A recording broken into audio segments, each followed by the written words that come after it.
Live from the Talking Joe studios. It's Talking Joe.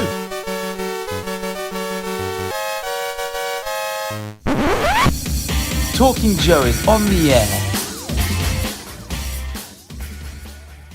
Hey, it's me, Mark, and welcome to Talking Joe, the G.I.Joe comics podcast. Now, today we are lucky enough to have a very special guest. It is Marvel editor / legend Tom DeFalco, who played an important role in the creation of the G.I. Joe comic book all the way back in 1981/1982.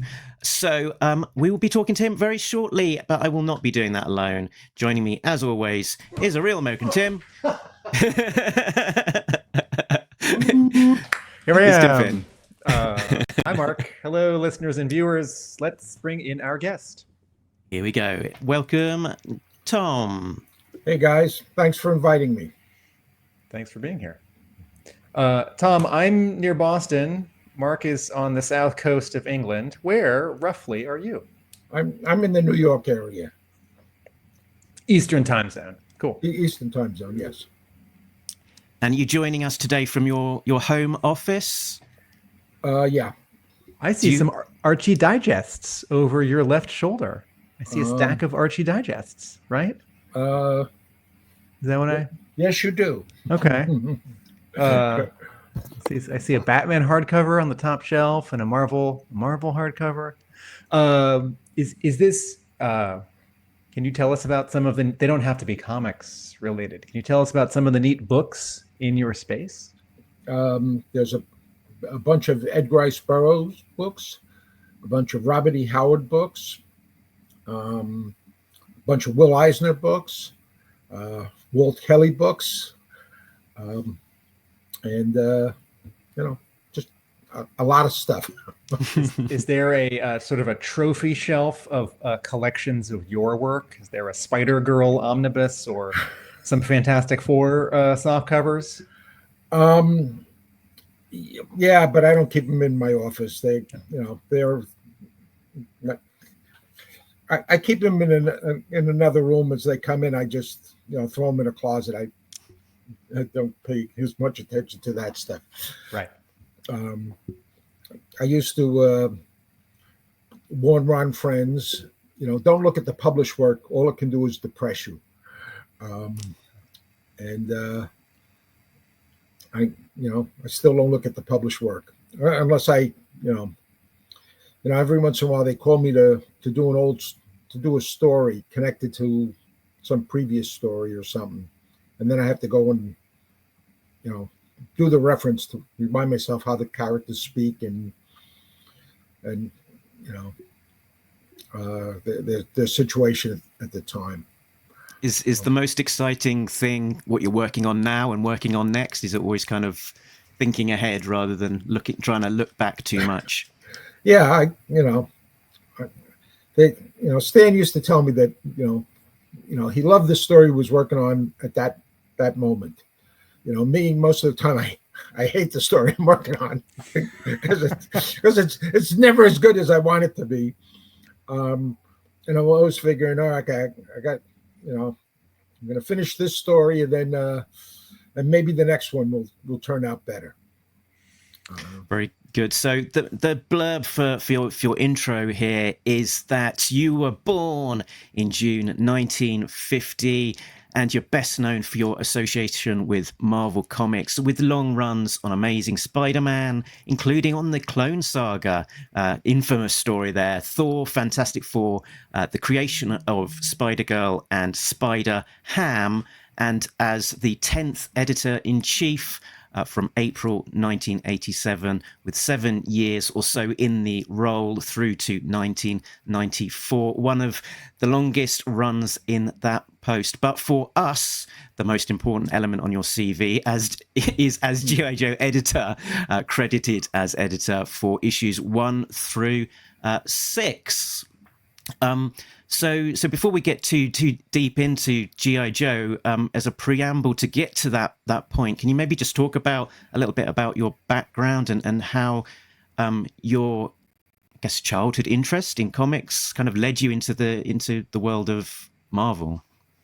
Well, I became fascinated with comic strips as a child, and I would follow things like Mandrake the Magician and the Phantom and Pogo and Leonard Stars on stage, and would often cut out comic strips from the newspaper. Hopefully after my father had read the newspaper.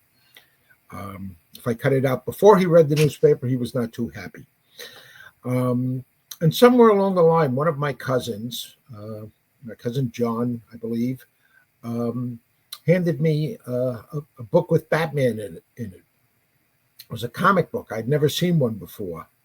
And I remember that Batman scared the heck out of me, but I was fascinated by this concept of comic books. And then discovered that my local candy store had them. And from then on, I was kind of hooked on them. Around 10 or 11, I was starting to outgrow the hobby. And then I stumbled upon Fantastic Four number 3 and 4 together and bought them both. And there was something magical about those comic books that I still think is magical today. And they hooked me and made me a hardcore Marvel fan. And I've been with comics ever since. Yeah, it's the ground floor of the modern Marvel universe as we know it, really, isn't it? The start of Fantastic Four. Was that candy store? Where was that? Where were you growing up and finding comics? It was a little town called Elmont, and there was in New York. In New York, okay. And there was just a local candy store that we called it a candy store. It was basically a soda shop. Had racks. It had a spinner rack of comic books, a spinner rack of trade paperbacks. Not trade paperbacks, mass market paperbacks. That's where I saw my first Tarzan books with Frank Frazetta covers. Card shop, that sort of thing. Just the general, newsstand. And I would go there once a week to, check out the comic books.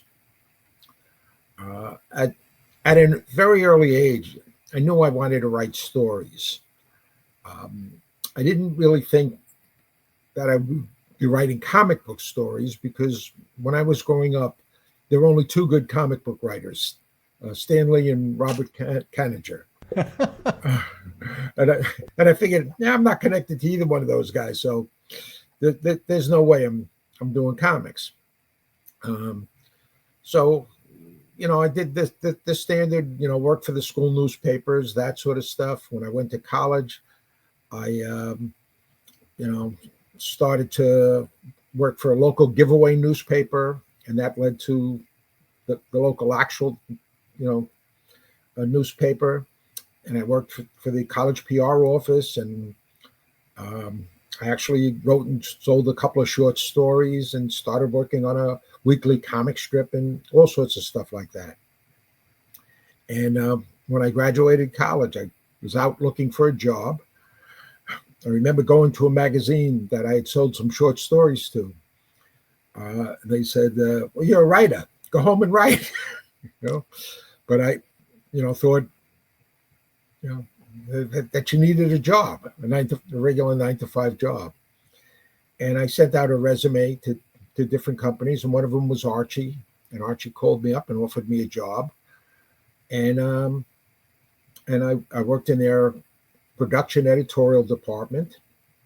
And then, did some coloring, and then, finally convinced the editor that my stories were not that terrible, and he bought a few and then started buying more and more. And then from there, I branched out. I started to work for Charlton Comics and DC Comics and eventually Marvel Comics. Tom, when you were working for Archie, did you live in the city? Did you go to Archie's office? Where was it? Were you working from home? Well, when I started out, I would commute into the city. I lived on Long Island. I'd commute into the city every day and work in the office. The office was on 61st Street and First Avenue. And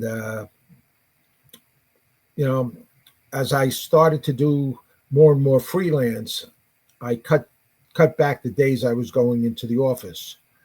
I think at the end I was going into the office maybe 2 days a week to edit the Archie Digest books, which when we started them, you know, I'd seen Disney, Gold Key had done some digest books, and I remember taking them to the publisher and saying, "Hey, I think we should do these." And he initially said, "That's a stupid idea. Get out of here, kid."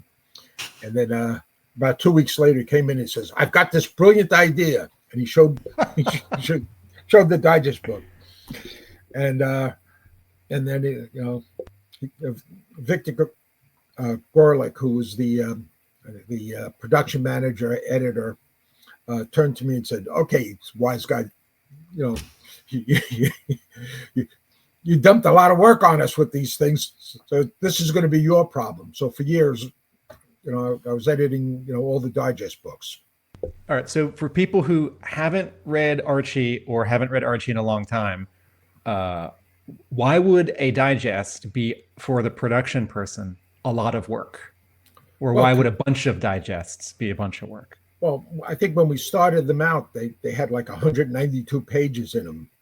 So, you know, we had to go back through the old files, you know, get the black and white artwork, you know, get copies of the comic books, assemble it all together, you know, make copies of different things, correct any spelling errors. It ended up to be a lot more work than it sounds. The digests are reprints or mostly reprints, right? Sometimes they have a new lead story. Is that right? So just a lot of, this is just a big, and there's so many of them that this is just a big sort of pipeline of work. Yes. In the early days, they were all reprints. These days, they now, a lot of them have one or two new stories in them. So, yeah, and bringing it back to G.I. Joe somewhat as well, we did get the sort of the G.I. Joe kind of digest reprints eventually in the mid 80s, and I guess without the popularity of that format being pioneered by you back then, that probably wouldn't have happened either. Yeah, that at the time, you know, I wanted to do those digests. I, you know, wanted us to have the same page count as the Archie comics, and the same paper and the same printing, and you know, eventually when they came out, they had like half the number of pages, and the printing was terrible, and I was just not very happy with those G.I. Joe digests, any of Marvel digests. You had to have pretty keen eyesight to be able to read the fine print. I was, like I said, I advocated them, I pushed them and that sort of stuff. And when they finally came out, I looked and said, "What is this nonsense? Come on, guys." Do you have a sense, since we're on the G.I. Joe digests, which, just to be perfectly accurate, the title is G.I. Joe Comics Magazine, but they are digests and everyone sort of calls them G.I. Joe Digest. Do you remember those sales being good or surprising? Was this an opportunity to get G.I. Joe comics or reprints into places that hadn't had G.I. Joe comics? This was about, you know, outreach, right? Yes, everything we did was about outreach and stuff. It's too many years. I don't remember the sales on those things, but you know, G.I. Joe had a strange sales history. When G.I. Joe first came out, we couldn't give him away. In those days, we had two major forms of distribution. We had the mass market distribution, which went to newsstands, and we had the direct sales, which went to comic book stores. And for the first year, we couldn't give G.I. Joe away in the comic book sales. the comic book stores. I think that Heathcliff might have outsold G.I. Joe. It was very frustrating to us because G.I. Joe was everything that comic book stores were asking us to do. There were commercials on TV for the comic books, and it became one of our top selling newsstand books because civilians would see the commercials, go to their local newsstand, pick up G.I. Joes by the handfuls. Like I said, one of our most popular newsstand comics. And in the course of for the first year, like I said, we couldn't give it away. And then in the course of like 3 months, G.I. Joe jumped from one of our lowest selling direct sales books to one of our highest selling direct sales books. It took the comic book store owners almost a year to realize this was selling out every month, and that they needed to order more copies. Comic book store owners are a cowardly and superstitious lot. or were. Perhaps you mean were in 1982. I'm not so sure. Oh dear, Tim. And yeah, the image on screen is the comparison of the direct sales edition for issue 2 versus the newsstand edition with graphics from Greg Augustin at the After Action Report website.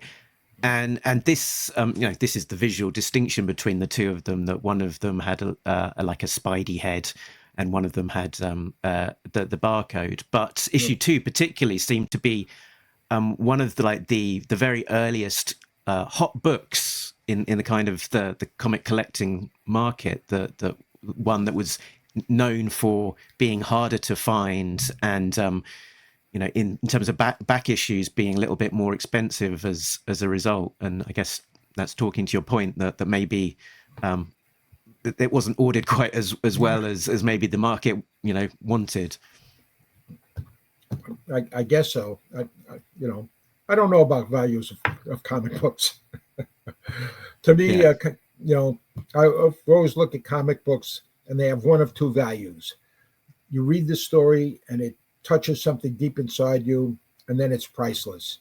You read the story and it just lies there, then it's valueless. I will say, to Mark's observation, when I was getting into G.I. Joe comics a couple years after issue 2, and I saw full-page ads in Marvel Comics for mail order companies with back issues, I was struck that issue 1 was maybe $20 or $25, and issue 2 was double that. And I didn't understand. And so I think what Mark is circling is that there were more copies of issue 1 because surrounding the launch with the toy and the first animated TV commercial that specifically hyped issue 1, Marvel set a higher print run, we think, and then and Jim Shooter had talked about a sales incentive for issue 1, that issue 1 was actually going to be returnable for the direct market, just issue 1, and then issue 2, I think the store owners are sort of catching up with it. Like, what is this? No. It's and then, as you were saying, a year later, they're actually catching up with demand. Yeah, in the direct market, in general, sales only go down. First issue comes out and the store owner orders 100 copies. The second issue, he's cut it down to 50 copies. Third issue, 25 copies. And this is before the comic book has come out. As a result of this, sometimes comic books are canceled before the first issue has even seen the light of day, because the sales have just fallen down. Mm-hmm. Luckily with G.I. Joe, our newsstand sales were so strong. Actually in those days, Marvel's newsstand sales were so strong that we could hold on to books. And and the direct market, whatever we made on the direct market was considered gravy. But we were, making most of our money on the newsstands. Things like, Frank Miller's Daredevil. If it was based only on direct sales, that book would have got canceled early on. And what about the subscription part of the Marvel model? Because we sort of understand that in certain years, G.I.Joe was probably the highest subscription comic directly from Marvel and sort of being posted out to the customers. I very rarely looked at subscription numbers, to be honest. So Was it a relatively small component of the overall sales? Yeah. I spent my time looking at newsstand sales and direct sales, watching, was a title gaining, was a title losing, and I didn't pay as much of attention, as maybe I should have, to subscription and foreign sales. Foreign sales factored in, a number of times with a number of decisions, because we found out that, Heathcliff was selling so much Heathcliff Barbie, titles like that were selling so much in terms of foreign sales that we would do a second title because, the foreign sales made the comic book profitable alone. The Todd McFarlane Spider-Man title. I decided to add another Spider-Man title because all the foreign licenses wanted more Spider-Man material, and I realized that we'd make a profit of it. I didn't even have to publish it in the United States. And then later on, when Todd got on it, and then it sold like 3 million copies of the direct sales, I looked like a genius, even though it was a very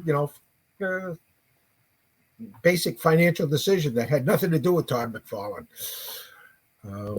Can I ask a general question? I want to go back to you sort of arriving at Marvel, having worked for Archie, DC, Charlton. I think there's this sort of mystique or mythology of, the bullpen and comics in New York in previous eras, because, we're fans, and so much of culture now, toys and movies and TV and games, is driven by stories that were made previously. But this is still a machine. It's a publishing machine. But when you were getting into comics professionally, and when you got to Marvel, can you talk about your sense of this as a job that you went to, and was it? It's a job that you wanted. Was this any kind of sort of embarrassing job because there are rungs on the ladder of publishing, or because comics were considered just for kids? How did you feel when you got to Marvel, and how did you talk about your job to people who weren't in comics? Okay, this is going to sound goofy, but when people would ask me what I did, I would explain that I wrote for comic books, and then the first question they would ask is, how do you get all the words in those little balloons? And I realized they all thought I was a letterer. As time went on, when people asked me what I did, I said I sold life insurance, and that ended the conversation. No follow-up questions. There was a time when I would I did things more than comics, and there was a time when I was talking to a studio about doing some work for them and that sort of thing, and my agent said to me, "Whatever you do, don't tell them you worked in comics. It's better that you're unemployed than that you worked in comics." But these days, now people hear you're in comics. Oh, you must also be involved in the movies. Some people yes, some people no, and some people are involved in movies that have nothing to do with the comics they worked on. It's a whole different world now. Mm-hmm. But I guess to see the mainstream success of some of this stuff that you had your hands on directly in terms of creating or writing must be somewhat surreal in terms of the likes of, which we mentioned, Spider-Ham, seeing him on the big screen, for example. Yes, that was a surprise. Or a Fantastic Four feature film released to theaters just 2 days before we sat down to do this interview. Yeah. And that's a pretty good film, by the way. I don't know if you've seen it yet. Yes. I took my employees to see it Thursday, opening night. Fantastic. All right. It's a lot of fun, that film. Yeah. Mark, we've done some preamble and introduction stuff. Do you have any more, or do you want to jump to the sort of G.I. Joe question in 1981? I've got a general question, which was just doing my research. I looked at Tom. I looked at your LinkedIn profile, and there's a great quote in here, which is, "As an editor, I am both a compassionate leader and a stern taskmaster who has worked with some of the most demanding licensees and temperamental creative people in the history of publishing." I wondered if I could leave a pause for you to maybe reflect on that or expand on that. I'm interested in the creatives, particularly there. Well, here's the thing in any creative field. I always say there's one secret to writing. You have to care deeply about what you're writing. If you're doing a one-page joke for Archie, you have to really believe that joke is funny. If you're doing a 10-page story, for Marvel Team Up, you've got to really believe that this is something that the readers, need to read, that says something about the characters. And if you're really passionate about what you're doing, you're going to bump heads with the people around you. There is a natural conflict between editors and creative people. An editor has to look at each story and think long term. Is this good for this character in the long term? Where a writer looks at a story and is just thinking short term. This particular story, I have this great idea for a story. And the editor looks and goes, yeah, but that story ruins the character. It may be a fun story, but it's no good for the character. An example, when I was editor-in-chief, at least once a month, someone would come to me and propose, I got a great idea for a Spider-Man story. We're going to kill Aunt May. It'll be a very emotional story. It'll be a great story. And I said, okay. And then what happens the following month? But they didn't care about the following month. They only cared about, that one story. And like I said, at least once a month, somebody would come to me with that story. Usually someone who had never written a Spider-Man story before. There were, also Fantastic Four stories that, would pop up on a regular basis from people. So, you're dealing with people who are passionately involved, and, sometimes you're, butting heads with them. But since, I came from both sides of the fence, I could feel for the guys, and I could talk to them. I could talk to them in their language. A number of times guys would come in and give me these lame excuses as to why they didn't finish their work in time. One artist, I sat him down and said, you gave me that same excuse last week. And I said, you can't keep repeating the same excuses. And I gave him 5 better excuses that he could give to an editor. He was not pleased with that. But, it helped, that in many ways, I always thought of myself as a writer who's temporarily masquerading as a staff person. I mean, even when I came on to be an editor at Marvel, it was supposed to be a temporary job, only supposed to last maybe 6 months or so while Jim Shooter organized the editorial staff.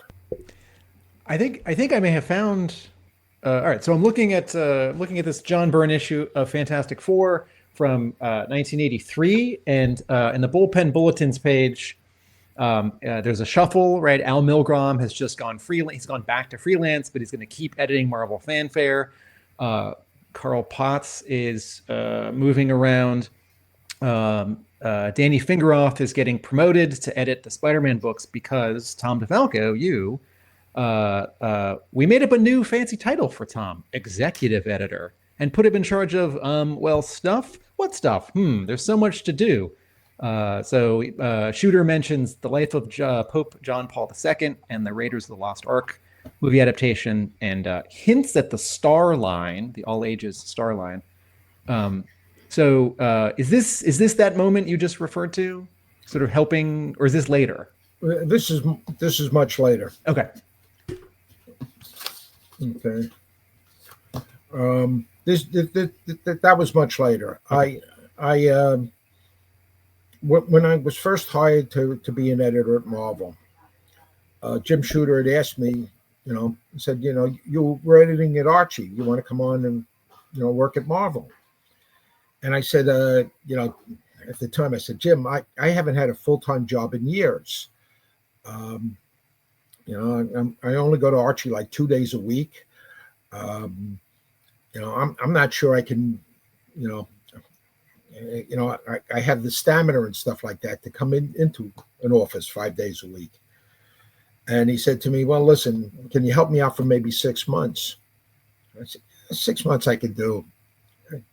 And then, I started working there on staff at Marvel. At the time, a lot of the books were late. And Virginia Ramita came out with this thing called the Virginia Schedule, which everybody reacted to. Oh my God, how are we supposed to ever get our books on this schedule?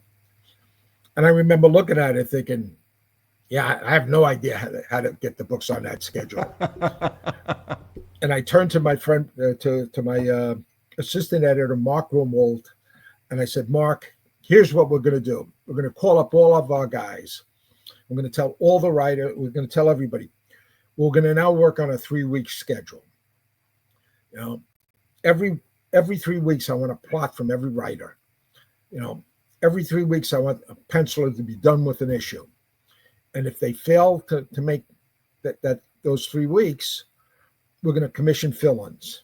And nobody wanted fill-ins in those days. And I said, because science says that if you do a book every 3 weeks, at a certain point, you got to catch up on the schedule. And that's what we did. And we eventually got our books on time and more than on time.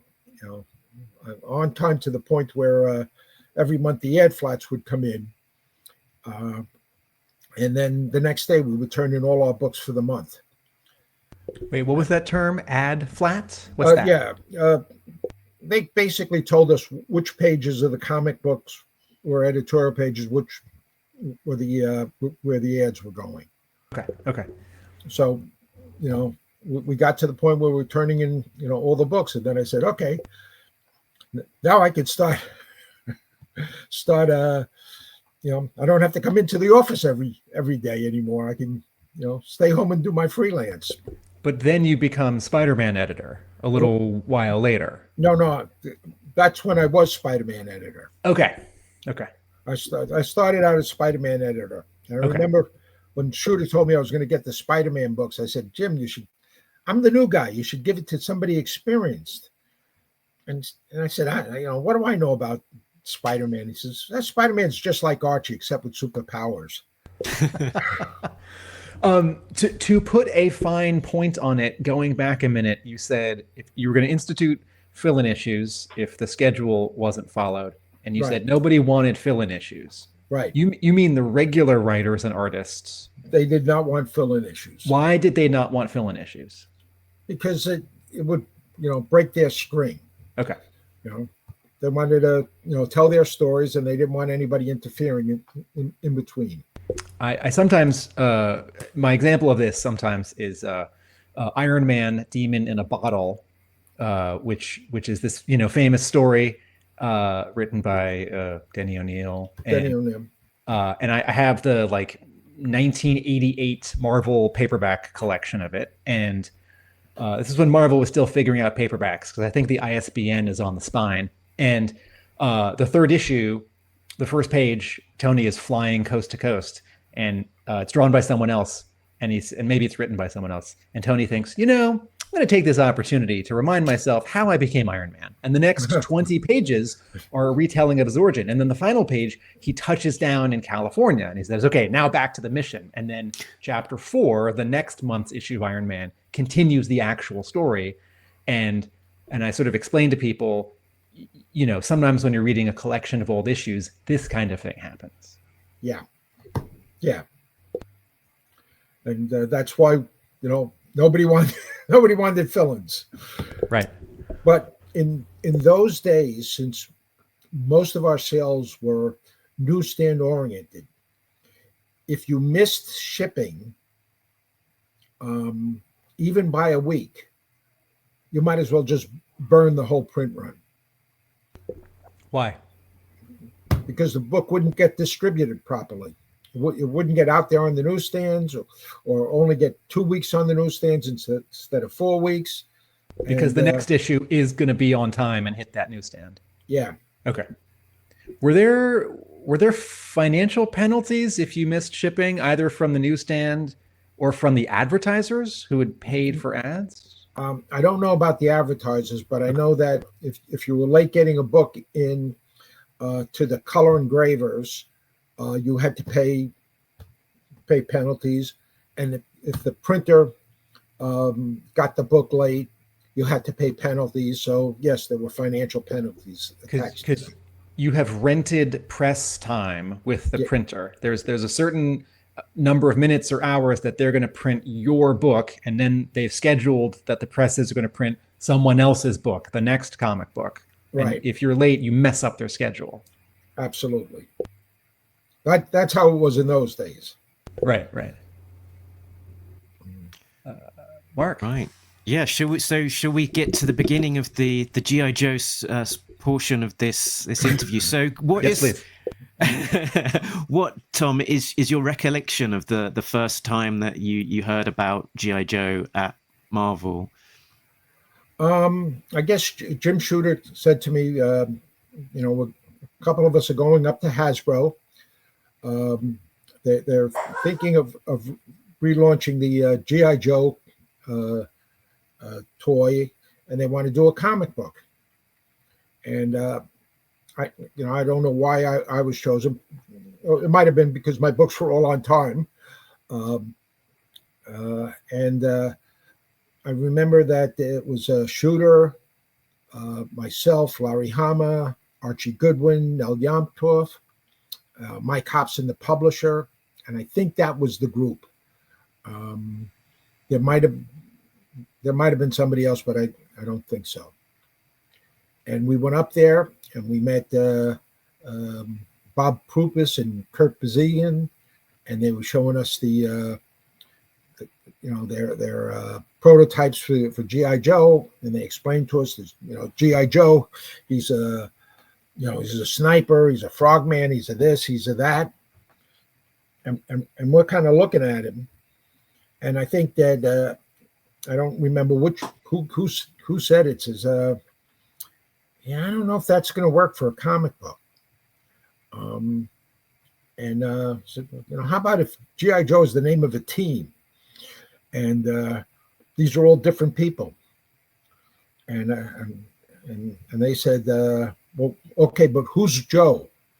I said, there is no Joe. It's the name of the team. And they kept saying, but who's Joe? Yeah, we're going to write this out for you. and and then we went back and had our discussion about what this comic book should be, and everybody decided we needed a faceless villain, like the stormtroopers in the Star Wars thing. I believe Archie Goodwin came up with the name, Cobra Command. Larry did, I'm going to say 99%, percent of the work, and maybe I'm short selling Larry on that. But he was the guy who, did all the biographies and broke everything down, character by character, that sort of thing. And we went back and we, presented the stuff to Hasbro, and they looked at it and they were kind of thrilled with it, as well they should be. And we found out that the reason why they had come to us is their advertising agency, Griffin McCall, had realized that if you're advertising a toy, there were in those days there were all sorts of restrictions on how you could advertise a toy, but there were absolutely no restrictions on how you could advertise a comic book. And they figured, let's do a comic book. We'll advertise the comic book, and get kids excited about the comic book, and then later on bring out the toy. It was a brilliant idea at the time, and we thought it was great because hey, they're advertising our comic book.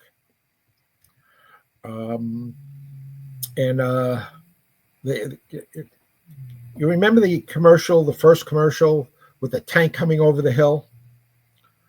Well, while we were working on the comic book, we got a call to go over to Griffin McCall because they wanted to, discuss the first commercial for the comic book. And, Larry and I thought, we got to go prepared. So we actually worked out a storyboard for commercial. That was the tank coming over the hill and all the explosions and stuff. And we walked in and we met, I think, with Joe Bacall.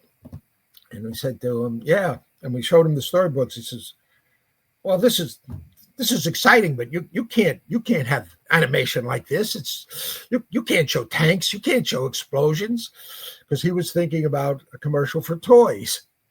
And we said, well, we were told you could do anything because it's a comic book. There are no restrictions. I don't know. And so Larry and I left him thinking, we gave it our best shot. We'll see what they do for the commercial. And then a couple of months later, they show us the commercial. It was our storyboard. And around that time, I was talking to Kurt. And Kurt, if you guys have spoken to him, really good guy, really smart guy, really sharp guy. He and I are talking. We've been working together for a couple of months.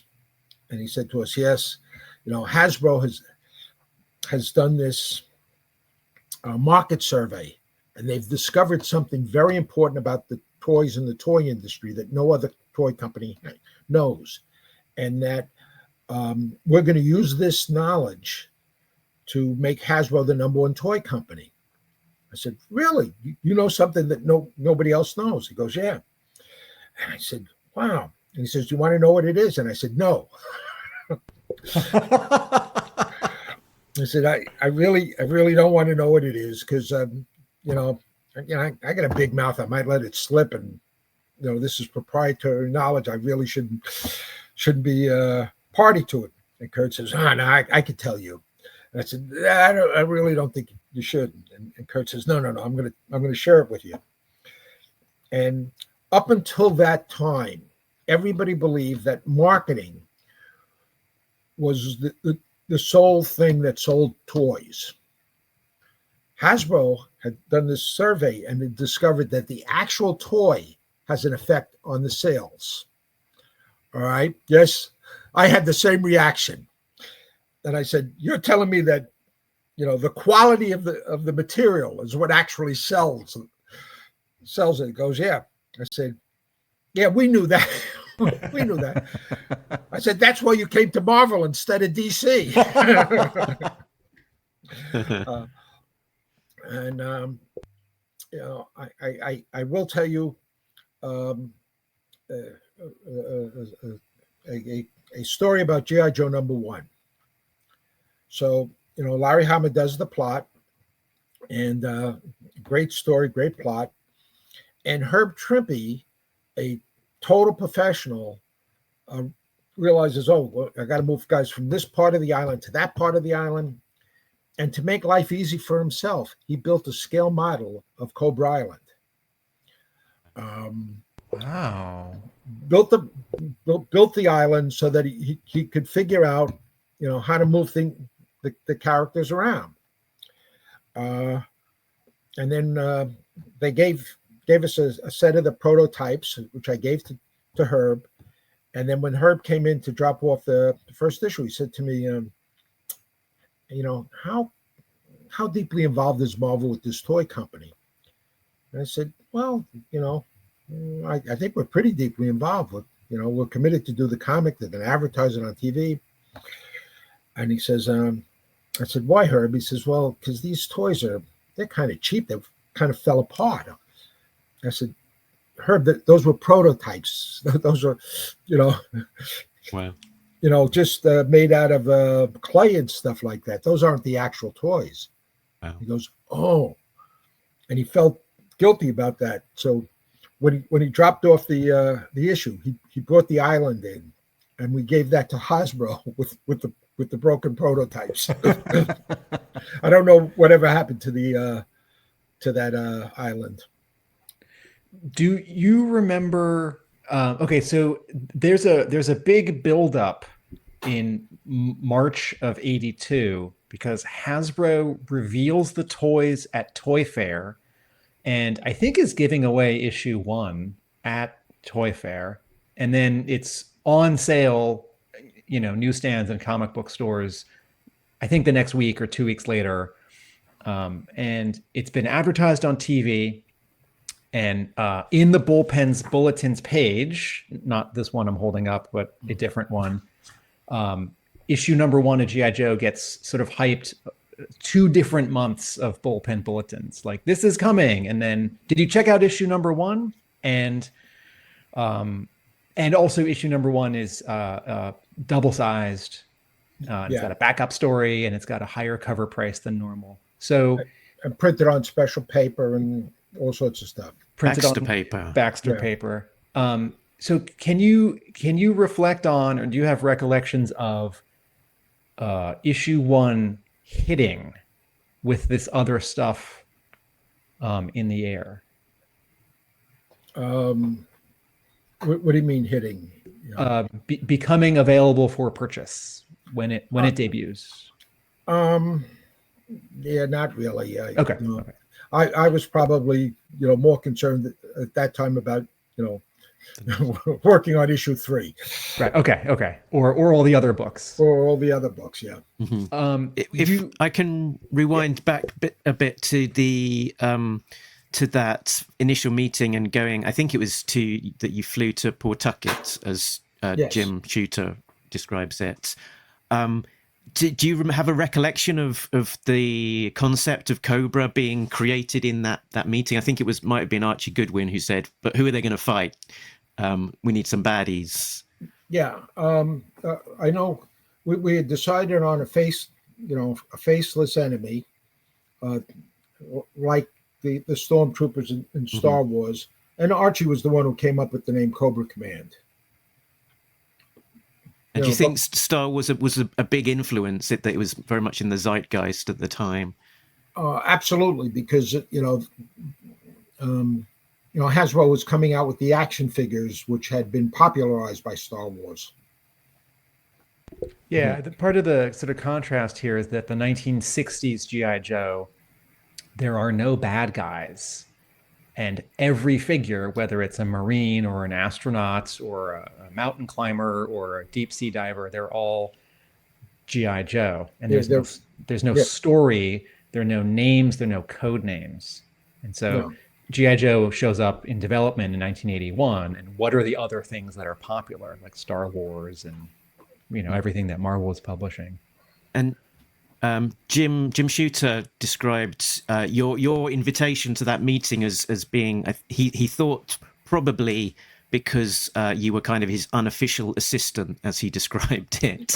But at what point do you recall moving from just being along for the ride for the meeting into it being an official assignment as being I guess the main Marvel person spearheading the editorial push to make this thing happen? I think I would, was always aware that I was going to be editing the comic book, at least initially, Okay. And do you recall the point at which Larry's role became official as well? Because Larry has this story of him being the last person to be asked to write it, which is not necessarily consistent with Jim Shooter's own recollection. Do you have a particular memory of at what point Larry was brought in to become the writer? I think when I think Larry was brought in before I was brought in. I am not aware of G.I. Joe being offered to anybody other than Larry. I love Larry, but every once in a while he thinks he wasn't as held in as high regard as everybody actually held him. That's a nice segue. So Tom, was Larry held in high regard at Marvel? Can you speak to how so? Why? Because he was a very talented artist and he was a terrific writer. I've heard stories where Larry had trouble getting assignments and stuff like that. And I think before G.I. Joe, nobody knew he wanted to write because he never told anybody he wanted to write. So the only things that people would offer him were artist assignments. After G.I. Joe, Larry wrote titles like The Avengers and Wolverine and I think some other X stuff. So he was obviously held in high regard as a writer, and he's a terrific writer. Part of why he's a terrific writer is that he had been an artist, and so he knows what the artists want or don't want. And editing other writers' work at that point as well. Yeah, and Larry's involvement in the project was a little bit of an evolution of a previous project that he had been developing called Fury Force. So here's an image that Dan Klingsmith had shared on Facebook of some prelim art for that project. Is that a project? So this is dated 1981. Is that a project that you had any recollection of Larry sort of developing prior to working on G.I. Joe? Archie, Larry had shown me that, and I thought it was terrific. And I remember going to Shooter saying we should do this, and offering to edit it because I thought it would be a terrific project. Now then G.I. Joe came. I don't remember how many months later, and we ended up doing G.I. Joe instead of the Fury Force. For people looking at the image where it says Sergeant Fury, this is Nick Fury's son. This is not Nick Fury. And just to solidify what Tom just said, this art is dated Larry Hama 1981, and Hasbro and Marvel make the deal to do issue number 1 in 1981. So if there's ever this feeling that Larry Hama was so far along developing Fury Force and then it was cut short because of G.I. Joe, I think it's a much smaller window, and I think Larry had lots of ideas and editors and artists had lots of ideas, and and this is one of many that didn't go forward, and then Larry could use a lot of this development in issue 1 of G.I. Joe and in the characters. Yeah. Another interesting image that Dan shared on Facebook was some correspondence between you, Tom, and Kirk Bazigian at Hasbro, sort of charting some of the evolution of the progress for creating issue 1. And this particular letter that I've shared on screen talks about sharing 3 cover sketches that were prepared for the G.I. Joe comic, which I think includes these 2 images here on screen, these color markers. Do you have a recollection of these particular images? I'm afraid I don't, but that one is obviously the one we used. Yeah, that was the one that. As a follow-up, and maybe the answer is I don't remember. How good are you at identifying artists? Do you have a guess who drew this and the previous one? Because Larry has said they are not him. It might have been Ed Hannigan. Okay. Who was a Marvel artist and a Marvel cover sketch artist. Yes, I used him for a lot of cover sketches. Okay. Yeah, that's my conclusion as well, because I know that he did do the prelim cover for issue number 5, which is this one currently on screen. For the issue name, Tanks for the Memories. And it seems to be in quite a similar style. And if you used him for issue 5, that would make sense that potentially he might have also been used on issue 1 for the prelim. That's the one that ended up looking like this. All right.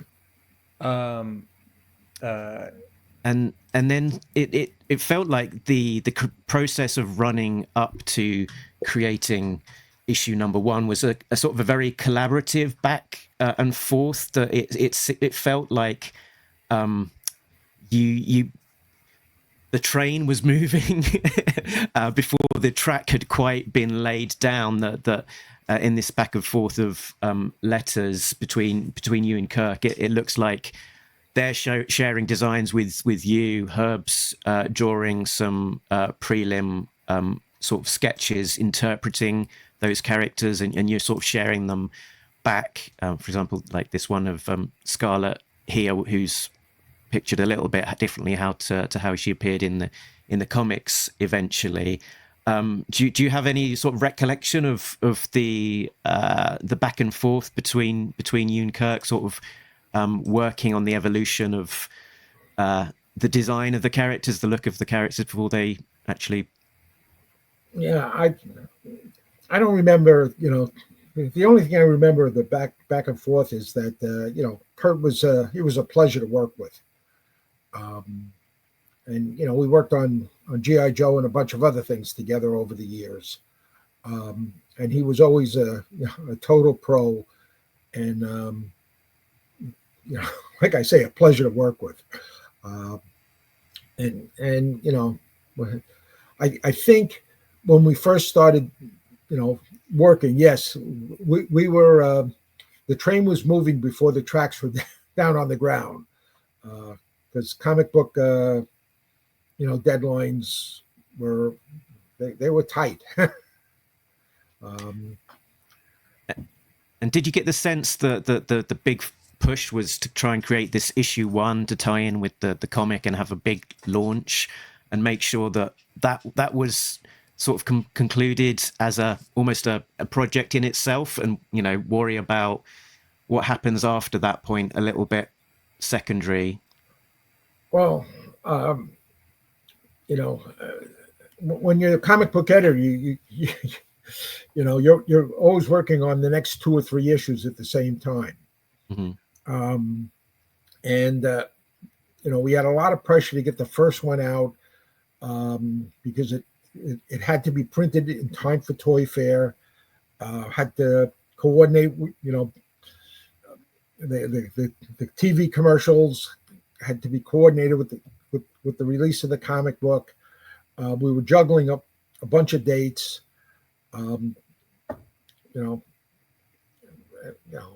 getting any comic book out to, I used to think getting any comic book out to the printer was a miracle in itself. Yeah. Because we had to deal with the creative teams, we had to deal with the printers, we had to deal with the coloring, engravers. We knew this was going to be an exceptionally big print run. We were just, racing and hoping for, racing and hoping for the best.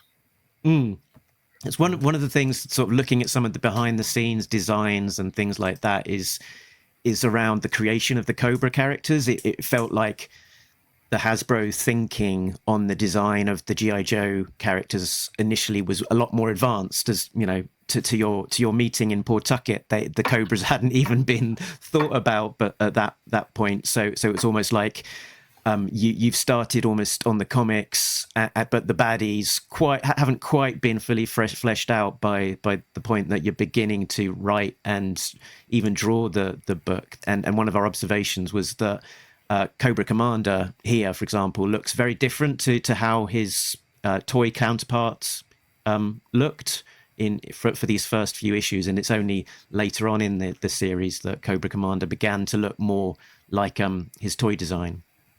Yeah, Cobra was something that Hasbro hadn't planned on, and I don't even think it was part of their initial toy release. But they liked the concept so much that they ended up coming up with a toy, later on. And Dan was also kind enough to share a particular image of the pencils side by side with the inks that he had a copy with, and sort of made the observation that the character of Dr. Burkhart, between the original pencils from Herb Trimpe and the finished inks from Bob McLeod, look very different. It looks like potentially that character might have been black or Latino in the original version, with slightly different features and black hair compared to the elder blonde woman that she eventually became. Do you remember any of the sort of the back and forth about some elements like that in terms of Hasbro reviewing and giving feedback? I'm afraid I don't at this stage of the game. That's okay. I appreciate it was a long time ago. But one that you might remember a little bit better was a particular edit to a line of dialogue, and I think you know what I'm going to ask you about. So maybe I'll just pause there and let you tell the story. So, that's something that's haunted Larry for years. I remember when I read the line, I thought it was too inside baseball. I also thought, for the readership we're going for, we needed to, simplify it a little bit. Now, I had come from Archie Comics, where the rule was you don't bother the writers. If you needed editing changes or anything else like that, you did it in the office. You never bothered the writers because they're home creating. And that's how I was trained to edit. So I saw a line that needed to be changed, and I changed it. Then later on, Larry was not very happy about it and complained to me, and I apologized to him at the time and said, listen, Larry, it just didn't occur to me, that, it didn't occur to me that it would mean that much to you or anything else. And I thought, this would work better for our readership. And I thought that was the end of it. And, 30 years later, 40 years later, it still comes back to haunt me. But in comic books, I had an editor when I was working at DC who, changed all sorts of dialogue just so that he could add footnotes. And, that's why I said you don't look at the published work, because all it can do is depress you. For the audio only listeners of this particular part, I'll call out, I'm sharing on screen the panel of Hawk from G.I. Joe issue #1, where he says, "We're soldiers. Our job is to follow orders, to do the impossible, and to make it look easy," which eventually was updated in just last year with a Real American Hero issue 1 Harmer director's cut, where it is amended to, "Our job is to do the unthinkable and be forgotten." I'll also jump in and say that perhaps separate from or greater than Tom, your specific editing philosophy of changing dialogue, Marvel editors and editors in chief made changes to comics all the time in the 1980s. And, famously, there are covers or sort of entire half issues that were reworked at the last minute to make them better or for worse. And so, if in interviews now and then over many years, this specific rewrite has been called out and it's sort of imports or legend has grown, there are many, many examples of Marvel comics, one word, one whole word balloon, the meaning of an issue, half the art for an issue that got changed between writing or drawing and publication. That was the business in those days. The world has changed. I had another question just about creating of characters for issue 1, because the character of the Baroness featured in issue #1 and didn't have a toy until much later. I just wondered, Tom, if you had any particular memories of this character being created and any dialogue with Marvel about originating this particular character in the pages of the book. I don't, but Larry was,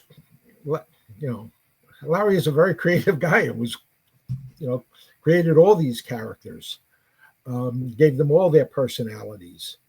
I can't, emphasize enough how much of this G.I. Joe was more Larry Hama, even than Hasbro. Hasbro had just, created figures, and Larry created the personalities that went with those figures. I'm sure Hasbro would debate this with me, but I look at Larry as the co-creator of G.I. Joe, because without Larry, there wouldn't be these personalities. There wouldn't be a Storm Shadow or Snake Eyes or anything else like that. And none of these characters would have the personalities that they had. This was all Larry Hama. I think also about other licensed comics that Marvel published based on toys that didn't run as long. And certainly there were some great toys and some great TV ads. But there was this one writer who wrote this comic for a long time, longer than and others. He's still writing it. Right. Mark, do you have a slide? Do you have a question about what became issues 6 and 7?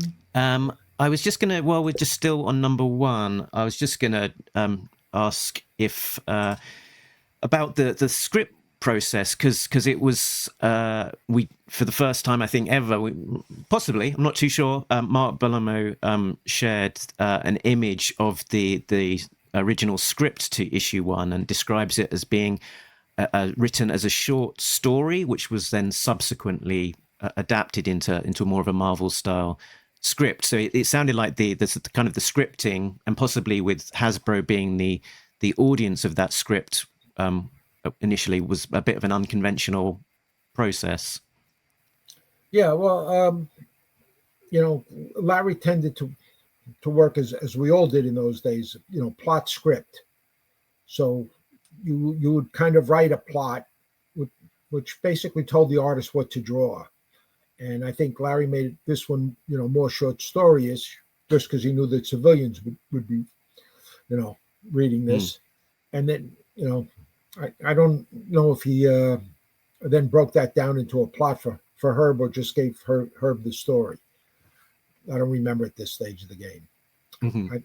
I know that as time went on, Larry would be, just doing basically Marvel plots. that's probably a good segue into sort of the subsequent issues. There was a little bit of flux in the creative team for the first few issues. It was Herb Trimpe, Don Perlin, and also Trimpe being credited with plots for issue number 3 and issue number 6. Do you have any sort of recollection about why Trimpe ended up with that plots credit and sort of just the dynamics of the change in the creatives? Well, I know that the first issue was a big strain on Herb, and he wasn't sure, you know how much of this he wanted to do. And I kept saying to him, Herb, I think this is going to be a big seller. I think you want to stay on this book. And then later on, once he got the royalties for the first issue, he realized that was right. Again, too many years have gone by. I don't remember why, Herb plotted the third issue or whatever. Yeah, I think possibly the issue number 6 makes a lot more sense because that introduced G.I. Joe to the October Guard, which was a kind of evolution of a concept that you had co-created with Trimpe called the Pravda Patrol, which saw print, I think, maybe the same year or the year before in the pages of Bizarre Adventures. So I guess, are you able to talk to what the Pravda Patrol was and where that came from? I'm afraid I can't. I don't. I remember that that was an issue of Bizarre Adventures, Yeah, and Denny O'Neil. I forget how many pages that thing was, but at one point, Denny said, "Hey, I could use a." Is that a 6-page story, a 7-page story? I think 5. Yeah, 5-page story. Hey, I could use a 5-page story, very quickly. Can you come up with something? And I think Herb was in the office, and I said, "What do you think, Herb?" and then we hashed it out, and it was kind of a last-minute thing to help out a buddy. And to add a fact here, even though Marvel published it, it was creator owned. So you, Tom DeFalco, and Herb Trimpe owned this story. And then originally, Mark, I think I'm bridging to what you were going to say next. It is Pravda Patrol that are in the next 2 issues of G.I. Joe. What we got as issues 6 and 7, but were scheduled to be published earlier when someone said, someone at Marvel or someone at Hasbro said, no, we can't have these characters owned by other people in this Marvel comic with Hasbro characters. And so someone changed all the faces and some bits of costumes, and I think Larry Hama came up with new names, and so that's how the Pravda Patrol becomes the October Guard for what was published as issues 6 and 7. So now that I've just summarized all that, Tom, anything to add? You know more about it than I do. Okay. Okay, very good. But yeah, very cool creations in the world of G.I. Joe. Sort of knowingly or not, that you played a role in there, Tom. Enduring fan favorites, the October Guard, who sort of saw their genesis in the form of being the 5-page Pravda Patrol story.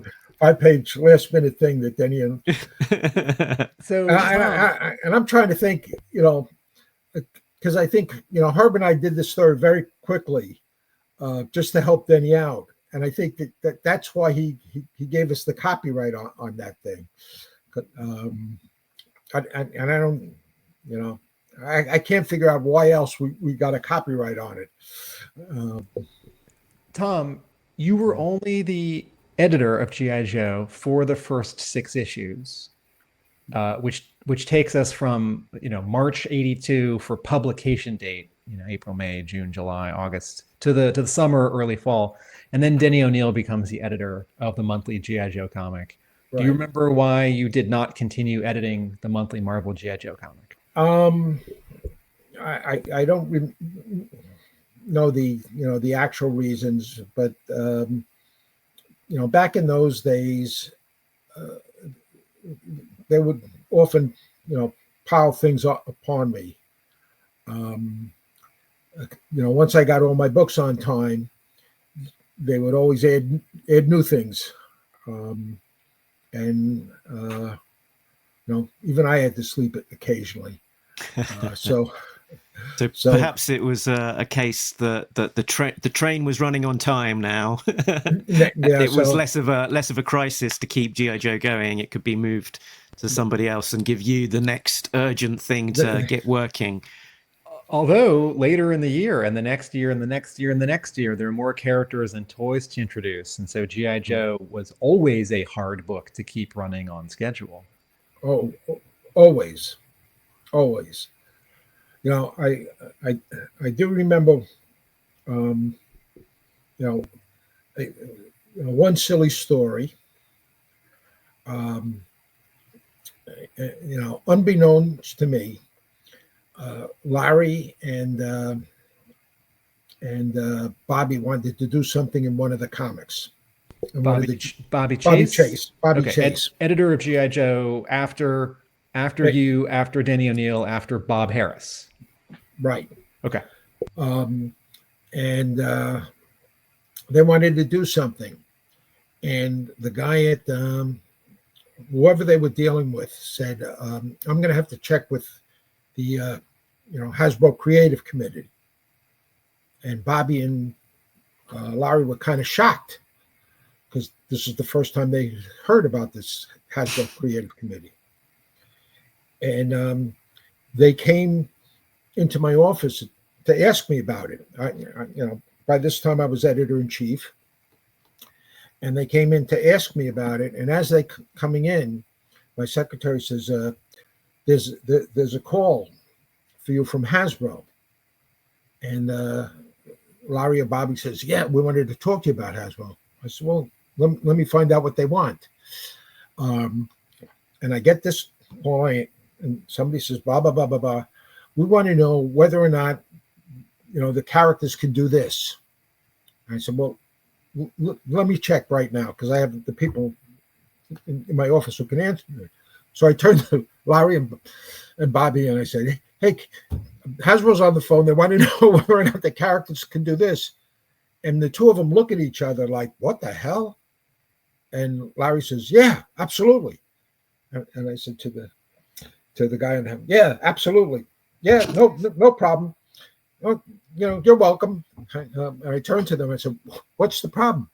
And they said, "Well, we asked Hasbro if we could do this," and they said they had to check with the Hasbro Creative Committee. And I said, "What the hell is the Hasbro Creative Committee?" And then we realized, wait a minute, I think we're the Hasbro Creative Committee.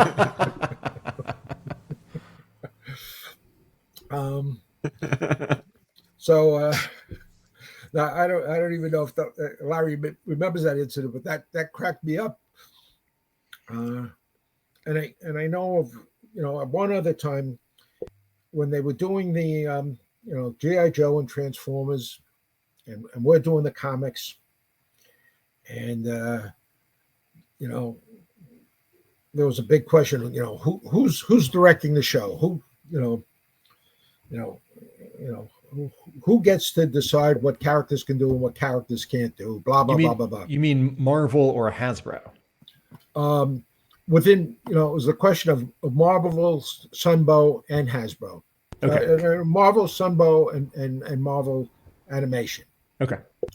So, I ended up going there for a meeting with the creative people from Sunbow, their writing staff, and I think Larry was there. I don't know this for sure, but walk in, and I could see, everybody's ready for a tense meeting. All right. And I looked at the guys and said, here's the deal.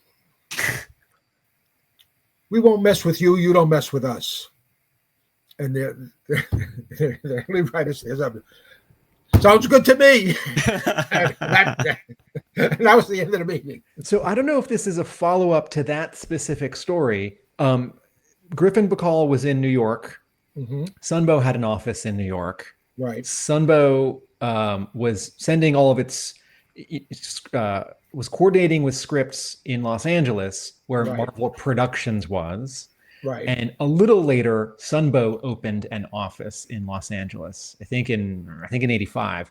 Do you remember going to a meeting with Marvel Productions or with Sunbow in Los Angeles? Yeah, that's where I Okay. All right. So that story you just told, that's not you going cross town. No. That was in Los Angeles. Okay. And then presumably that's in the summer when it's also convention season? Or do you think this was a special trip? Oh, I don't recall that at this stage. Okay. Yeah. But you made a trip or a couple trips to have this kind of conversation? I only made the one trip to have that conversation. Okay.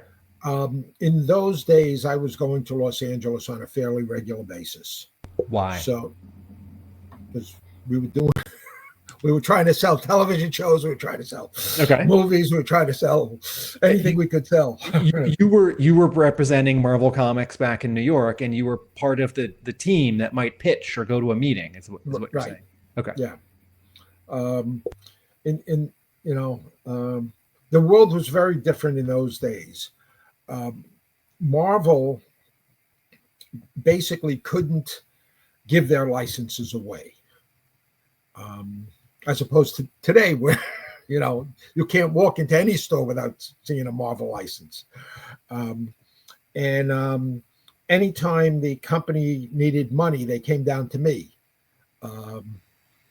And would often say, listen, unless we make $200,000, an extra $200,000 by the end of the year, there isn't going to be another year next year. The first time that happened, I think I was editor-in-chief for maybe a month and a half or a month, and they dropped that on me. And they said, we got to come up with some ideas by tomorrow. And that's when I came up with the idea for the Marvel Masterworks. Figuring, hey, we'll sell these hardcover books, because those were $30, and that was a really high price point compared to $1.50 comics or a handful of $9.95 paperbacks. Yeah, I don't even think our comics were $1.50 at that stage. Okay, maybe in '89 they were just $1. Yeah. But that's when we came up with that, and the Marvel Masterworks. I always thought, yes, I came up with the idea, but it was a cheat. Every Marvel fan dreamed of the day that the first 10 issues would be in a hardcover book. I mean, come on. I mean, I remember the next morning I walked in. I pitched the idea to Grunwald, and he says, well, yeah, I've often dreamed of that. I said, yeah, everybody dreams of that. And just to put this in the timeline, Marvel Masterworks predate DC Archives by 2 years, I think. I know that DC often followed us. I used to say that our job was to be trailblazers, and go ahead and blaze the trail, and DC would follow us by a year or two and make it look better. I have to say, I really like the publication design on the Masterworks from '89, and I really like the publication design on the DC Archives from, I think it's 1990. So I think in that case, different, but I think you both did a great job. Just talking about Dust Jackets, if you have thoughts about reproduction or the introductions or page count, but I'm a sucker for a sewn binding in a hardcover. Well, I thought the DC books when they came out looked really looked classy. I think ours, we barely got them out in time to be printed in time for Christmas. So, but as an example of the difference in the comic market, 1982 versus where we are today, and there are, I guess, untold differences. But one of the big differences in the way that people consume comics is that difference of the monthly book versus the trade. And back, a G.I. Joe is an example. I don't think we got a trade paperback collecting, a big run of the issues outside of things like the digests and so on until 2000-ish. A big difference to the way that the comics are consumed, of that sort of monthly, more ephemeral, get it when it's out versus collect it in a nice collection and have it on your bookshelf to enjoy forever kind of approach to the book.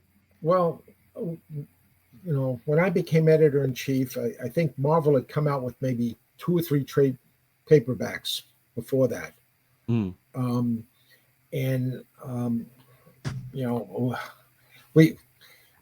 of the things, Grunwald and I did is we worked out a 3-year publishing plan, which was something Marvel had never done before. Because I thought, hey, let's act as if we're real publishers. And told them at the time, when you turn in a novel, you turn it in June of 1984, and it doesn't see the light of day till June of 1985, and maybe not even in June. It may come out in the December thing. So we've got to start planning ahead. Up until that, Marvel was more haphazard. So we worked out a publishing plan, and one of the things was, by our second year, I wanted to have a trade paperback, one every month, which everybody thought was really kind of crazy. That how many trade paperbacks could you really do? 12 trade paperbacks in a year that people would support. These days there's 12 paperbacks every month from every week. So were those first 2 were Power of Iron Man, which is or Demon in a Bottle, and then Dark Phoenix Saga, but then the early ones were like Armor Wars, the first 3 volumes of the Nom, which reprinted the first 12 issues, the Claremont and Miller Wolverine miniseries. Do you know what that paper is called? The paper that the late 1980s Marvel softcover paperbacks are printed on? That's actually my favorite paper in comics. No, I'm sorry, I don't recall at this stage. Okay. So I just mentioned the Nom, and I wanted to just point out that my first comics came from a spinner rack at a Walden Books in a shopping mall, and next to the spinner rack was this sort of larger spinner rack that had trade paperbacks.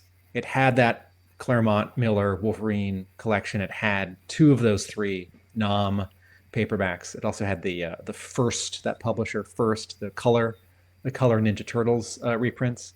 Okay. And my brother and I were really struck by the Nom, which for kids who were already into G.I. Joe was G.I. Joe adjacent, right? And of course, Larry Hama had been the editor of that first year and a little bit more. Was your trade paperback program successful after you came up with that publishing plan? Initially we were having a lot of trouble getting bookstores to actually stock the trade paperbacks. And our plan was that this should be an outreach mainly for bookstores. And it just took a while, for the bookstores to start, buying the books and stocking the books, and then restocking the books once they were sold out. And eventually it worked, because nowadays you can walk into any bookstore and there's the whole graphic novel section. Yeah, DC had hits with Watchmen and Dark Knight Returns because DC's sister company Warner Books could put some of those stories into regular bookstores, and then DC started publishing The Sandman as a series of graphic novels, and so DC built up its backlist starting in like 1990, 1991, and Marvel's sort of modern graphic novel backlist program didn't kick in until 2000 when like Joe Quesada and Bill Jemas were in charge, and there was a different, I think, sort of reproduction office pipeline and like deals with stores and warehouses. But certainly the sort of predecessor to that, the paperback program in the 80s and early 90s, sort of primed the pump. Tom, Speaking can you talk? Oh, go for it. About reprints. This one is an unusual reprint. It's the Treasury edition of G.I. Joe #1 that reprinted it in an oversized format. So to compare size, kind of that's your more regular size versus your Treasury edition, which unusually it's credited to Parks Run as the sort of publishing house that delivered it. Do you have any recollection of the Treasury edition of G.I. Joe #1 coming out? No, not at this stage, but anytime we could get a distribution outlet for anything, we jumped on it because we wanted outreach. We wanted to get more and more people hooked on the habit of reading comic books, because we love the medium. And we thought that the more people exposed to this medium, the more people would love it, and it would be good for everybody. And speaking of outreach, G.I. Joe was interesting in terms of Marvel's in-house licensing team also being responsible for the more general G.I. Joe licensing, sort of headed up by Nel Yomtov. And within that umbrella, I think he also got Herb Trimpe to produce some new original art and that kind of thing. Do you remember there being much back and forth between you and like the likes of Nell on some of that activity? Again, not really. Okay. I mean, Nell has always been a good buddy, and we spoke on a regular basis, but I don't recall anything. I just saw Nell the other night. And that licensing deal, Marvel being in charge of Hasbro's G.I. Joe licensing, was only for, I think, 2 years, and then Hasbro took it in-house. Tom, here's a general question. So you're editor of G.I. Joe for the first 6 issues, and then you are Marvel's editor-in-chief for the entire rest of the run of G.I. Joe. And a few minutes ago, you had an anecdote or two about the G.I. Joe comic after you were editor-in-chief. Can you talk in general about the challenges of maintaining a licensed book after, say, the first 6 issues, right? Because for the first 6 issues, it's yours. And then this comic, amazingly, it's published for the next 12 years. And it has different challenges and needs than maybe Amazing Spider-Man and Uncanny X-Men do. So, those TV ads were still going for a bunch of those years. But can you talk in a general sense about either G.I. Joe as a longer-term proposition or Marvel and licensed books sort of into the late 80s and into the 90s? Yeah. There were a lot of extra challenges, especially with G.I. Joe, because they were going to be introducing new toys constantly. And everything had to be coordinated. And I know time and time again, Larry was working on a storyline and then had to abruptly change things in the middle because they decided that a character that was going to be featured in that storyline was no longer going to be introduced that month. He was going to be introduced, 6 months later or 6 months earlier. And they were always, they had to be very nimble on their feet constantly because, Hasbro suddenly decided, hey, we're going to do an ad for this thing and we're going to push this toy. And they had to look and go, wait a minute, that toy is not in the comic book that's coming out that month. So now we have to, rejigger it so that it now is in there and it makes sense for it to be in there. That we were running into constantly with both, G.I. Joe, especially G.I. Joe and Transformers. And to Tim's point as well, you sort of, you've got this overarching responsibility for the book throughout its entire history in terms of your responsibility as the editor in chief. Do you have any particular recollections of that sort of trajectory for G.I. Joe as it sort of soared in popularity, but then towards the lower end, the sort of the sales numbers dropping off, and eventually it's seeing cancellation in 1994? I don't know if the numbers justified it being canceled in 1994. All right, because around that period of time when they, the company suddenly had a wave of good sense and they decided to replace me as editor in chief. They also, made some other decisions that they were going to buy their own distributor. They also decided that they were going to only focus on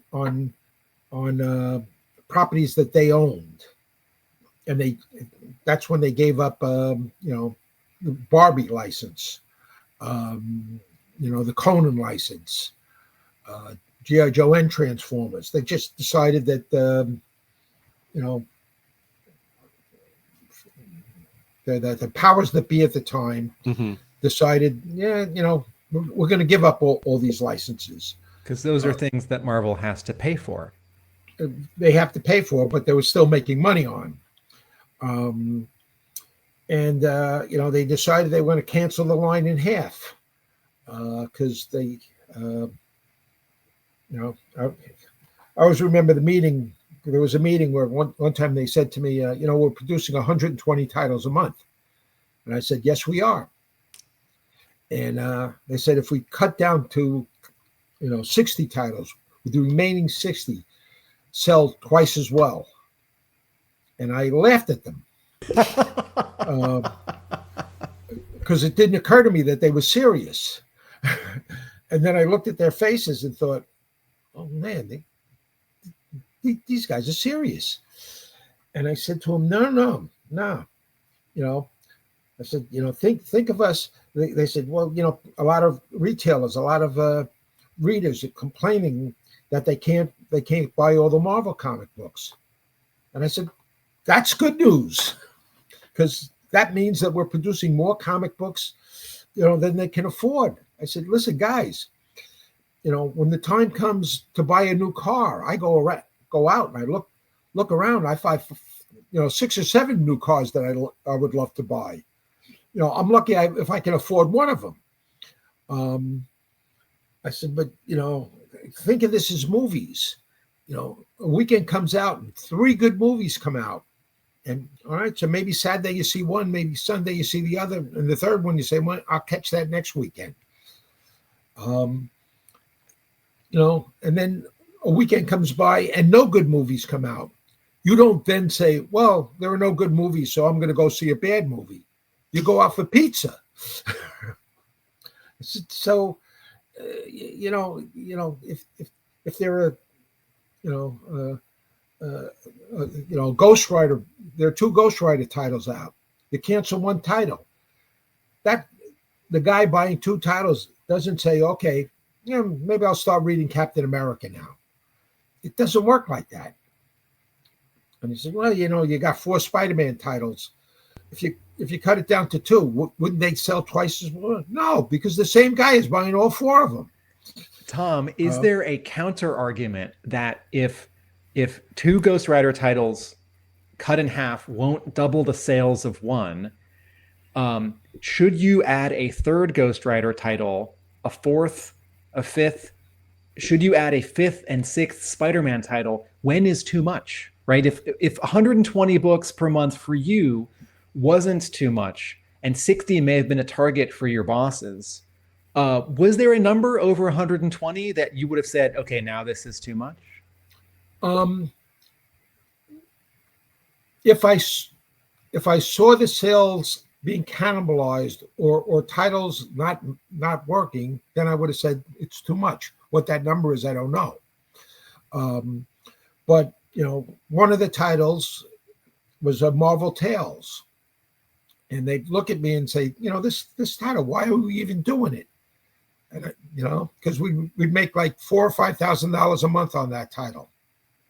And I said, that's a reprint title. On a bad month, it takes a half hour to get out the door. I said, so we're making $5,000. Yeah, the margins are not great, but we're making $5,000 a month for half hour's work. Hey, that's pretty good, return on your investment. And $5,000 a month's got to be paying, keeping the light on somewhere. And I used to say, listen, if the publisher is making money, the distributor and the publisher, we were the ones that made the least amount of money per title. The retailers, were buying the comics at 50% off. They make the most amount of money. But if the publisher is making money, then everybody down the line is making money. So, I said to him, guys, canceling titles that are making money is idiocy. It's stupid. I said, even you guys aren't that stupid, which is probably not what you should say to the president of the company. But was there kind of like a magic number that you would often look at the threshold, but at which point a particular title would fall below, and then they'd be in the danger zone? Or oh yeah, we were looking at the titles, and we were studying where each one would be, and I knew the next 4 titles that were going to be canceled. I knew it 6 months ahead of time, and I had 4 replacement titles for them. So I have read that Transformers was canceled when it dipped below 80,000. And in 1990, I think 1991, when Transformers was canceled, compared to Uncanny X-Men, 80,000 was quite low. Right now, 80,000 is quite high, and I think even from 1991 to 1994, when G.I.Joe was canceled, I think sort of the Marvel's cancellation threshold number had changed because other market forces had changed. Tom, do you remember a number, that threshold, like a specific number in a certain year or era? If a book goes below this, we're canceling it. If a book sold under 100,000 copies on the newsstand, we would take it off the newsstand. And then if it sold under 40,000 copies direct, then we would look at it and consider canceling it. Wow. So if Transformers was selling 80,000 copies, there's no reason why it would have been canceled. Okay. Okay. And in the sort of final run of the last few issues of G.I. Joe, a good few of those issues looked like they were inventory issues being run. So by writers and artists that weren't the standard team at the time. So yeah, I don't know exactly the dynamics of what was happening there, but one of them, which was issue 143, Dark Island, looked like it was an inventory story from probably, actually it was, you were credited as the editor, so I think it was probably from your run, something that had been stuck in a file for a long time, and sort of surfaced just towards the very end of the run. It was written by Vic Sutherland with art by Tom Mandrake, and it was a story about Scarlet. I don't know if you have had any sort of particular memories of that inventory issue. Unlikely, but maybe if you can talk to the dynamics of creating and using inventory issues as part of a run like that. Well, with any any title, I used to tell the guys, have an inventory issue in case something goes wrong. Your pencil could catch the flu. Your inker, could get a toothache. And you should have an inventory that can be slotted in if at the last minute something terrible happens, because again, if you missed your printing deadlines, you were screwed in those days. And was it also used as an opportunity to do like a bit of a tryout for writers and artists, knowing that potentially it might not get used? Yes and no. A lot of times with a new writer or something like that, you give them the assignment, but you rode them very hard to make sure that what they eventually turned in was publishable and was something that you'd be proud to have your name on. Mm-hmm. So a lot of times, a guy would come up with you'd say to him, yeah, do an inventory Spider-Man story, and then they would turn in their plot, and then you'd go over it and make them do it again until they got it right. And then when the story was drawn, you'd go over the dialogue 2 or 3 times, sometimes making them rewrite it, until it was right. That used to take a lot of extra time, but it was our way of, training our new talent so that they could do it correctly. I think the last question that I had on my list of things to ask was just if you could touch on some of your involvement in the origin of Transformers at Marvel Comics, because there's a lot of crossover between Transformers readers and G.I. Joe readers. So how were you involved in the genesis there?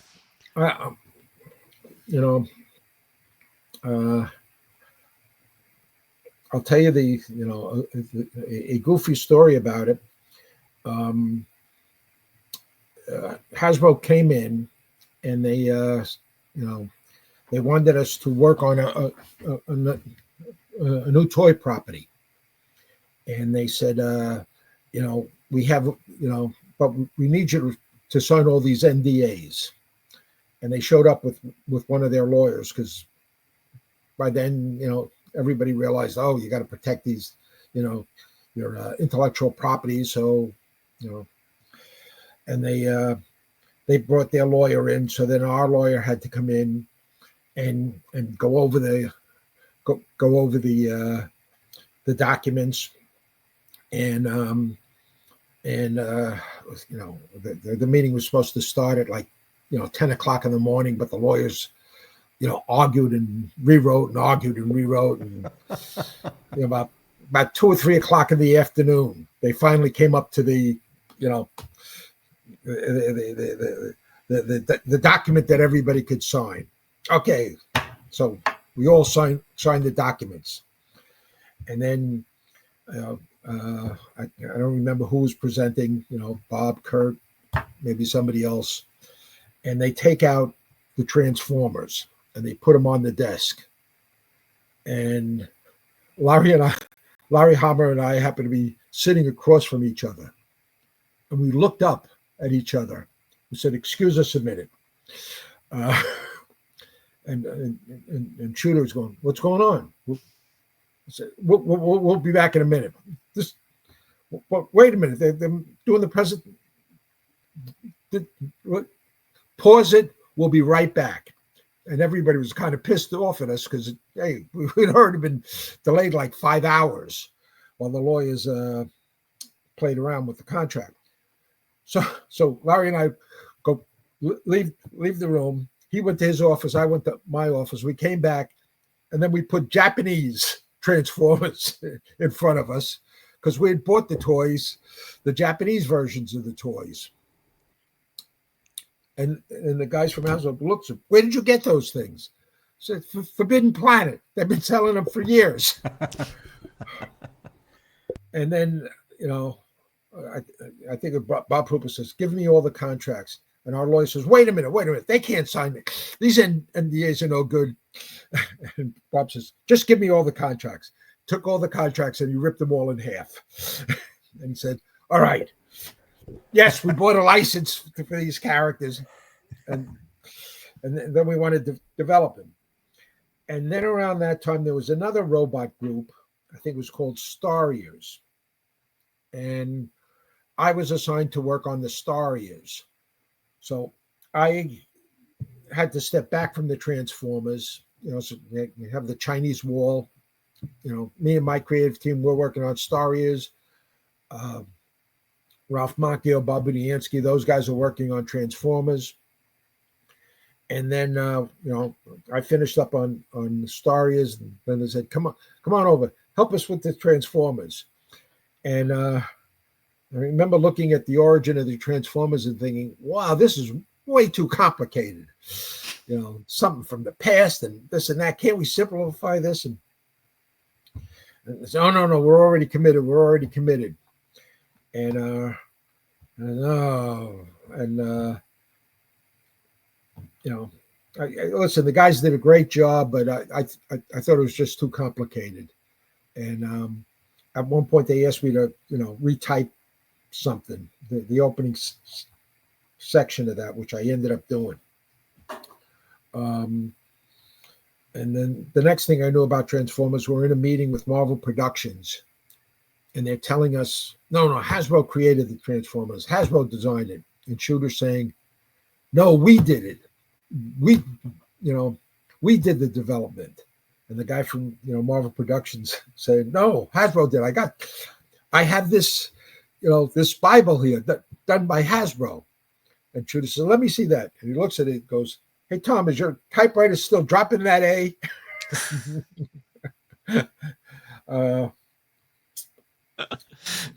So, wow. Anyway, fun and games. I'm a big when I'm not co-hosting a G.I. Joe podcast. I'm a big Transformers fan, and so wearing both of my hats, I enjoy that story. Thank you for telling that, Tom. Yes, Bob Budiansky did a fabulous job on that, and he's the unsung hero of Transformers. Like, Larry Hama's pretty sung, but Budiansky has been invited to some Transformers conventions. I think he's somewhat sung, but maybe to the larger toy buying, movie going public at large, Bob Budiansky could be more sung. Yes. Yeah, and that sort of talking to the kind of the meeting that you were just describing, even if internally the kind of the credit of who did what to create kind of those Transformers mythos is less well understood, that possibly the public at large doesn't quite understand the level at which Marvel was involved in sort of setting out the story of Transformers with rather than the design of the toys. Yes, and a quick reminder, in the same way that 60s G.I. Joe had no characters or names or story or bad guys, the Japanese toys that Hasbro was licensing from Diaclone and Microman had no names, no story, no characters, no factions. And so this was an invention of Marvel Comics and also Hasbro and Griffin Bacall and Sunbow Productions. I've one last Hasbro related story. Um, One time I'm sitting in my office, and Bob Prupis and Stephen Hasselfeld was there. He's one of the owners of Hasbro, and we had worked together many times, and they were proposing that we do some other toy. I don't remember which one it was. And Stephen noticed that I had business cards on my desk, and I had a card holder with business cards, about 200 cards in there. And Steve says, "Oh, you got a business card? Let me get one." And he takes one of the business cards and he looks at it, and he says, "When was the last time you looked at your business cards?" And I said, "Yeah, I don't know if I ever looked at them." And then he hands me the business card, and somebody had crossed out, instead of Tom DeFalco, it said Tom DeFatso. And all 200 cards had been crossed out. And I of course recognized the handwriting right away. And I looked at it, I laughed at it, I said, "Come on, guys, you know the company you're dealing with. This is the kind of company we are." Wow. And the guilty culprit, I don't want to mention Ralph Macchio's name, because why embarrass him? Tom, I have run out of questions. I think Mark ran out of questions. Are there any current projects you would like to promote to our modest-sized audience? Well, Ron Friends and I recently did a Thing Sandman story that appeared in a something called Fantastic Four Fanfare #3, which if you like the kind of nonsense that Ron and I do, you might want to check that out. This is a 4-issue miniseries. Each issue has stories by 3 different creative teams, and so your story appears in issue 3. In issue 3, okay. We're also right now working on a Venom-like story, which will appear in Venom 252. They figured since the symbiote first appeared in Amazing Spider-Man 252, they get us to do a 10-page story in Venom 252. I remember when they got in touch with us and said, "You want to do a Venom story?" I thought, nah. Why would we want to do a Venom story? But Ron and I talked, and we came up with something which we think is actually kind of interesting. We tend to put a lot into 10 pages. Sometimes editors have often said to us, we put more in 10 pages than some guys put in 10 issues, but that's something else. Tom, about 10 years ago, Ron Friends drew about 2 issues of G.I. Joe that Larry Hama wrote, and they're great. And he did a couple covers, and I thought, here's this guy who draws in this, what I think of in a positive way, this quintessentially 1980s Marvel style, which refers back to other eras and other artists. And at the time, when Ron Friends was drawing Thor, I didn't think this guy should draw G.I. Joe, but jump ahead to 2015, and I thought this guy should draw G.I. Joe, and then he did. Yes. And around that time, it was IDW. They had gotten in touch with us and asked Ron and I to do a 4-issue limited series. G.I. Joe. G.I. Joe. Huh. And we prepared the storyline, everything. It was going to come out around the time of the G.I. Joe movie, but the G.I. Joe movie was not the hit that everybody thought it would be, so they ended up killing the project. This was a separate continuity. Were you fitting your 4-issue story into something? It would have been a separate story. Okay. Right. And Ron Friends did some artwork for it. I believe so. Like a cover or some character drawings. Yeah. Okay. And we did the storyline for 4 issues and stuff like that. And it featured I think it was the Bruce Willis character.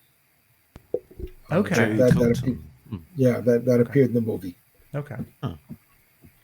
But it ultimately, many projects come and go. The 2 upcoming or current projects that you just hyped were Marvel Comics specific. Are there any other projects that you have done recently or are working on now that you'd like to tell our audience about?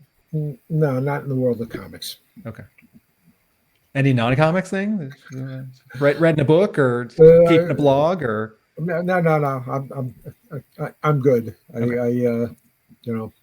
I'm a lucky guy. I get to live on many planes of reality, and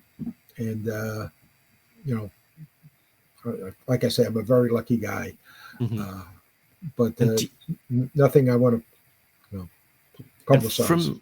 From your back catalogue, is there something that is the thing that you're most proud of? And if you were to say, if you read one thing of mine, I think this is the thing that is the best, or the thing that I can look back on with the most amount of fondness. That's always so hard to say because for you guys, a comic book is maybe 20 minutes tops. And for us, we have to live with those characters day in and day out and stuff. So we have to really fall in love with what we're doing. And I've always tried to, create characters that I ultimately love, and hopefully the readers will love too. Because I want you to come back month after month to spend time with those characters. I sometimes look and think, maybe Spider-Girl, because Spider-Girl was only supposed to be one issue of What If. And then they asked, can you do 6 issues of Spider-Girl? Yeah. Can you do 6 more issues of Spider-Girl? Yeah. And that went on for 13 years. So,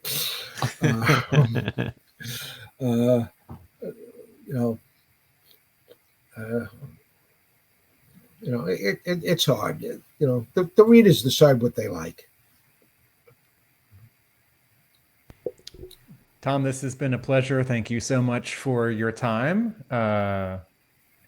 We really appreciate being able to bring interviews with G.I. Joe alums to our listeners and viewers, and we like all the stories. So thank you. Thank you. I appreciate it. It's nice to be remembered. Yes, thank you so much. It's been really enjoyable and really, really good to get your insights. And as much as you played down how much you might remember, there was some real gems in there that you're able to share with us. So just for our listeners, as we sort of head out, I'll remind people that if you are new to Talking Joe and want to find us, you can visit talkingjoe.co.uk. That's the website that points to all of the places we can be found. And a big thanks to all of our Patreon backers who find us at patreon.com/talkingjoe, who are supporting the show. Tim, where can you be found when you're not talking to me about Talking Joe? About all things Joe? YouTube at Atomic Abe, Hub Comics, my store, and my blog, arealamericanbook.com. Fantastic. So I think that is us done, but remind us, Tim, of what we need to bear in mind until our listeners see us next time. Tom, if you know those G.I. Joe TV commercials from the 80s, this jingle might sound a little familiar. Nobody beats Talking Joe, an international podcast. Latest. All right.